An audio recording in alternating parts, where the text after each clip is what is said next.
Good morning and good afternoon, and welcome all to a conversation with Cyril Doussau, the Senior Director of Service Assurance product line at InfoVista. And the conversation today is part of a report on backhaul, fronthaul, xhaul.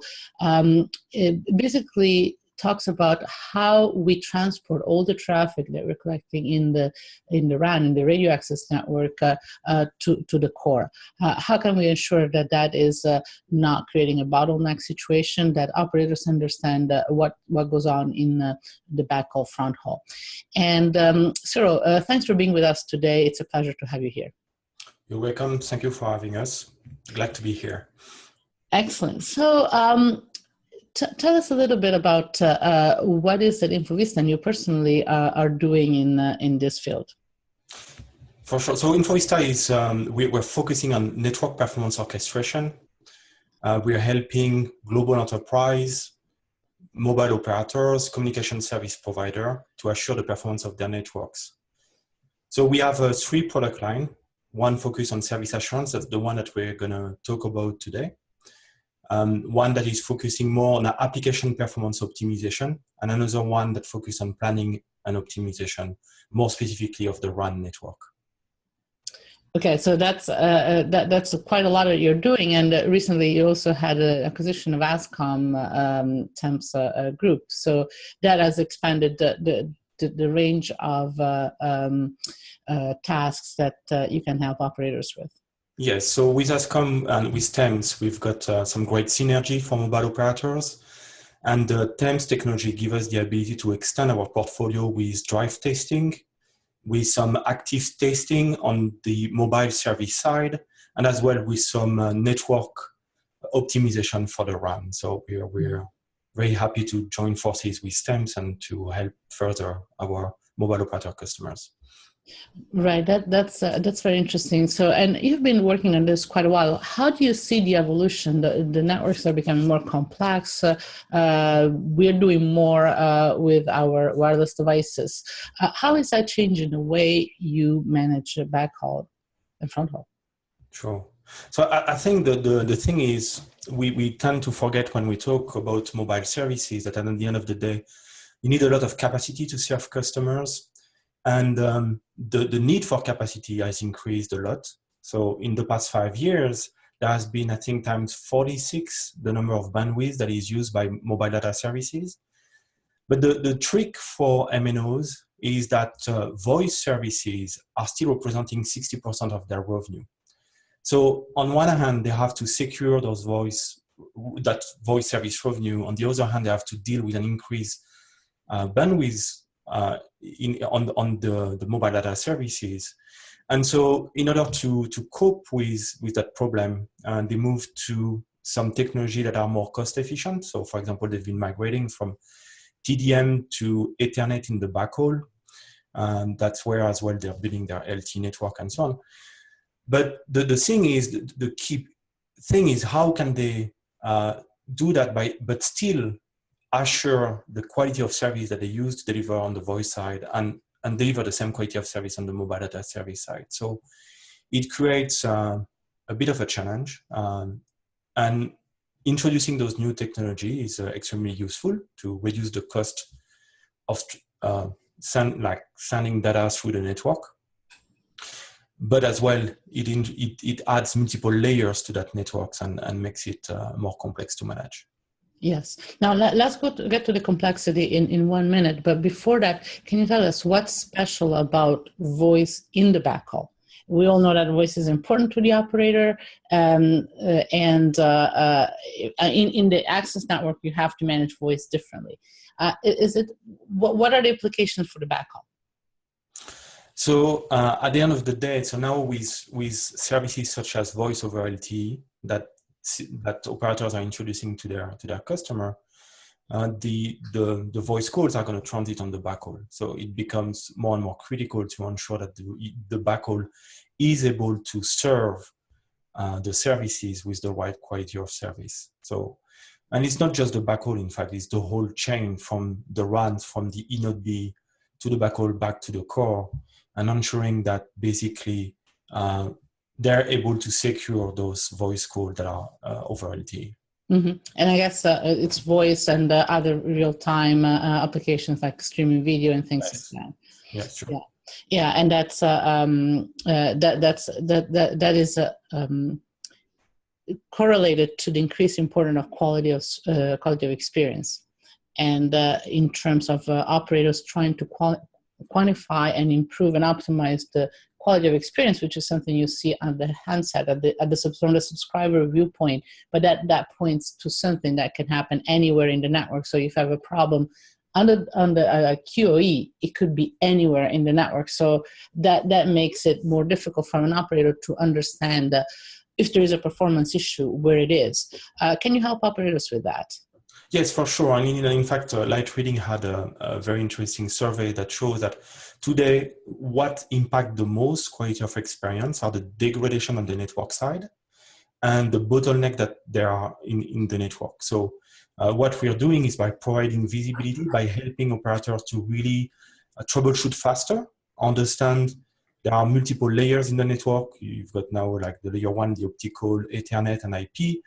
By giving them the ability, the visibility on the performance and the understanding on how those different layers impact each other in terms of performance, we let them troubleshoot faster. We can as well help them to predict the capacity that they need, and right-size their network in advance in order to prevent them from having those outages that will be costly to them, because at the end of the day, quality of experience is going to be impacted, and there are going to be customers that will drop and churn. So yeah, absolutely. That is absolutely crucial. And as you say, you want to prevent the problem from happening in the first place if you can, as an operator and as you provide the service. And so back to complexity, one issue there is that you need to understand your requirements, but also different solutions that can meet those requirements. And as we move forward, I said, operators can deploy solutions that are more cost effective.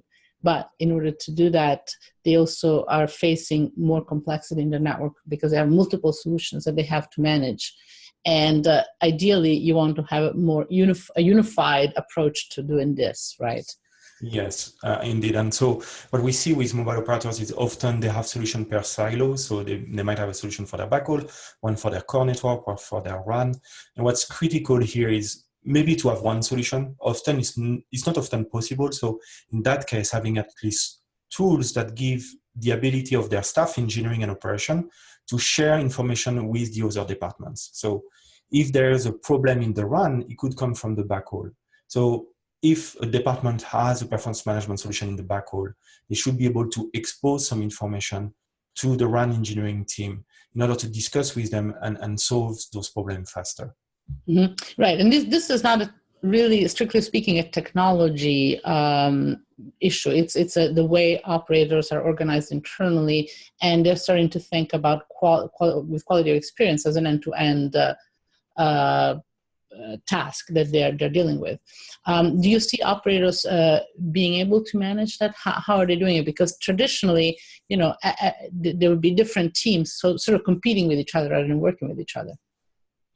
Yeah, often they are competing with each other. Sometimes we see end-to-end consolidation projects, but they're quite slow to be delivered. And so I think even if we've been talking about an end-to-end management of the network for many, many years, we are still very much in a siloed approach due to the size of those companies, the different departments, and sort of the competition that there is between the departments. So that's still the way it is right now. Mm-hmm. And so does it help to have a solution that helps them bridge this gap? So the silos are still going to be there, but on the other hand, if you make it easier to compare notes, so to say, that might encourage or accelerate So you either have an end-to-end platform, and then you don't have those challenges that are more from an organizational standpoint, or you have a solution that gives the ability to exchange very easily information, share dashboards, customize dashboards, and share those dashboards with specific people from the other teams. And that helps significantly for those teams to communicate and then resolve problems faster. Right.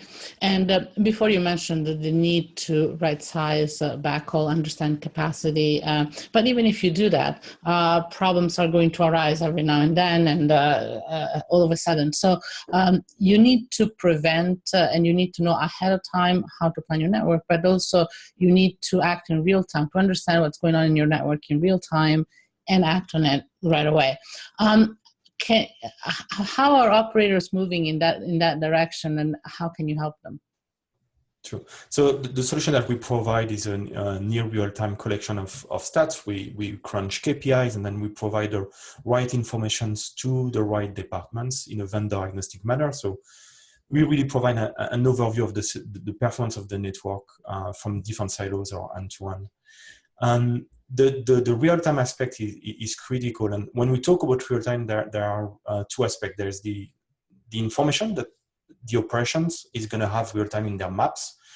But there's also the fact that now with the virtualization of the network is going to change in real time. And therefore, the next generation performance management solutions needs to be able to adapt to the change of the network. So the solution that operations are using needs to take into consideration that suddenly, or maybe not suddenly, but like very quickly, there's going to be some new resources to manage. It could be that there's a new virtual router that is put in place, and so that's a new level of complexity that requires performance management solution to be completely dynamic with the change in the network, and so that's what we offer to our customers. Now, when you talk about being, real time, acting fast, what kind of time frame are you looking at, and is there only one time frame, or resolution, or multiple ones, depending on what you're trying to achieve? So we are trying to fix problem as fast as possible. So you really need to get them to get the right information at the right time. So it can be done through alarmings. We talked about early warning system. Ultimately, we solve the problem before they happen. But all that information will be provided to the right stakeholders in real time. As soon as a problem is identified, the right stakeholder will either receive an alarm, and he can receive an alarm on his iPhone or on his tablet if he has one, or through the solution, or receive an email, or we can send reports. So there's a lot of mechanism by which we can alarm the operation or engineering about a problem happening, so they can use the solution to solve problem. Right. So, and this is obvious. If there is something serious, you need to alert the right people. But isn't there also an element of automation? Because when you have everything in real time and you continuously have to monitor, you also have a bigger need for automation, right? Yes. Yeah. Automation is critical. If you don't want, like, to consume some times in aligning the solution with the network, that solution needs to be fully aligned with the change of the network and automated. Yes, and then now, what about how do you manage quality of service? Because that's going to be important to relate quality of service end to end and specifically onto the backhaul. So that's where I think at InfoVista with TEMS, we've got some great synergy with the solution Monitor Master that provides active testing on the service side, so voice over LTE, voice over Wi-Fi, and give the ability to understand if subscribers basically can receive the right quality of experience. But then when you break down to the silos of the network, it could be that on the IP layer, you have to also test the IP layer. So there are some instrumentation that are provided within the IP routers that can be leveraged to do also some active testing. On the Ethernet layer, you have the OM as well active probes that can be leveraged. And so we leverage all those components in a vendor agnostic manner. So it doesn't really matter which vendor is used in the network. And so we have the ability to provide an understanding of the quality of experience from a subscriber standpoint, or in different paths of the network supporting that subscriber. So it's quite complementary, and we have a lot of different technology here. Yeah, so you can understand something goes wrong, understand where the problem is coming from, and then isolate it and then act on it. Well, let the operator act on it as appropriate, right? Now, but what about also the quality of service, the QCI, and you have to map them at some point onto the MEF class of service, right? How is that working out? Yeah, that's a new challenge, because in fact, what happened with mobile operators, they used to use IP just in their core, and then they transitioned from TDM to Ethernet and IP in their backhaul, and now IP is reaching the RAN. And there has been different organizations. So you mentioned the MEF that has specified class of service for the backhaul. There are 4 classes of service that are specified by the MEF. It's extremely important to have those standardization, because it helps mobile operator to discuss with third-party providers when they are buying connectivity, for example, and so they can align along those standards. But in the RAN, you have 9 classes of service that has been defined by the 3GPP. Mm-hmm. So that's where a performance management solution is great, because it gives you the visibility on both ends, and gives you the ability, based on the way you configure your class of service and where your traffic is going from one class to another, it gives you a good understanding on how you're supporting your end subscriber at the end of the day. Yes, right. When you talk to the operators, which I'm sure you spend a lot of time doing, and this is something I hear all the time, that there is a growing concern that the bottleneck, the backhaul can become the bottleneck, because we are seeing a lot of increase in the capacity and usage in the RAN, and so sometimes they're worried, like, you know, we're going to increase the capacity in the RAN so much, but then what do we do about the backhaul? What do you say you hear, and is that a real concern? It is a real concern, and I think that in fact there is 2 cases. So sometimes there are bottlenecks, but often as well it's I would say that some noise in the market that are like some stress that some are imposing on mobile operators to make sure that they upgrade their network. Mm-hmm. We have some cases where, in fact, our customers are using our technology to right-size the network and to understand if they really need an upgrade, if they really don't have the capacity and won't be able to support the future load. And that's where they use our trend metrics to see if that upgrade is necessary or not. And so in some cases, they've been able to delay some network upgrade by 2-3 years, because some consultants were telling them that basically they were going to run out of capacity, but with InfoVista report, they were able to prove that it was not the case. Mm-hmm. So it goes both ways. In fact, sometimes it's real that there is that capacity increase, and therefore you need to plan for the increase. It takes some time to upgrade the bandwidth, build network, so you have to be ready.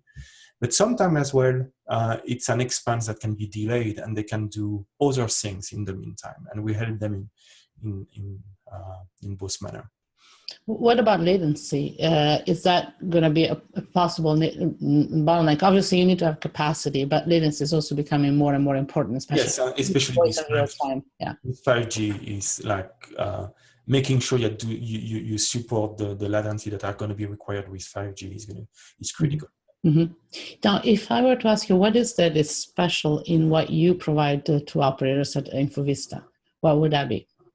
So InfoVista, we build solutions that scale for operators. We've been doing that for 20 years. And we build solutions that are really vendor agnostic, meaning that with InfoVista, they have one dashboard that gives them the ability to manage the network they might be using. Cisco, Alcatel, Huawei, Ericsson, whoever. At the end of the day, they have the operation and engineering team have their dashboard that give them the ability to really manage the network in an agnostic manner. And I think it's critical for our customer. As well, the mechanism that we provide that does help them to share the information with a lot of different stakeholders is extremely useful and extremely important. We introduced a new solution a few years ago that is called Vista 360, that are those dashboards that can be created for each stakeholder, and they can share it with their colleagues, they can discuss around that, and that's something that operators really, really like. Right. Okay. So let's look forward. What are the new things that you're working on, and what are the challenges that are coming up in the future? So it's all about the dynamicity of the network and the virtualization of the network. At the end of the day, our customers, once again, they want to virtualize their network to reduce their cost, but the operation that is managing the service doesn't really care that a device is a network function or a physical device. They just want to understand the end-to-end path by which the service is delivered to the subscriber. And basically, that's where we're focusing on providing that visibility that is agnostic to a physical or a virtual network. The other thing is the network is going to become much more dynamic thanks to the introduction of SDN controller that have a lot of benefits. But once again, the whole OSS, and InfoVista is part of the OSS, has to align with those changes, and that will be done through APIs. So we're working on specifying APIs. Now the market is looking for standards. There is not yet any standards. So we've decided to work very closely with some of our customers in order to specify those APIs, release them, and to basically make sure that they will be able to integrate into a more complex OSS that will be real-time and dynamic. Mm-hmm. Right. So it's going to be even more real-time, the shorter time, higher time resolution, and flexibility to accommodate a more complex network. So it's going to be much more work for everybody involved, right? Yes, and that's where you need visibility, and we've been providing that performance visibility for many, many years. We can do that in very complex network. Actually, our solution is built to handle complexity. We can customize it in many different ways. So we're doing it out of the box in some cases, but sometimes our customers don't wait for us; they do it by themselves. And so we're very happy to help our customer to deal with that complexity. Okay, Cyril, thank you so much for sharing your thoughts with us today. You're welcome. Thanks for having me. Okay, well, and thanks to all of you for listening in and watching this conversation. This is part of a report by Sensafili that has been written in collaboration with RCR Wireless News that is available to download. And thanks a lot, and we'll have another one soon.